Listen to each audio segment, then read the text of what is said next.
Əvvəl elə şirin ibadətim var idi ki, indi isə heç nəyin ləzzətini duymuram. Bu keçmiş iman və ibadət həsrəti çəkmək çoxlarında var. Bəs indi kimsən? İndi heç kim.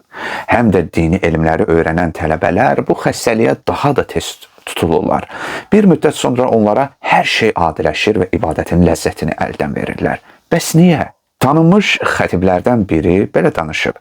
Əlamə Təbətəbaiyə dedim, təhsilin ilk illərində ibadət edəndə daha yaxşı halda olurdum. Elmim artdıqca halım və diqqətim azaldı. Bunun səbəbi nədir? O buyurdu. Bunun səbəbi odur ki, oxuduqların həqiqi elm olmayıb. Əgər həqiqi və gerçək elm olsaydı, insanın təvazökarlığı daha çox artardı. Əmir əl-Möminin Əli əleyhissalam buyurub, Səmərətul ilmi əl-ubudiyyəh, yəni elmin səmərə və meyvəsi bəndəlikdir.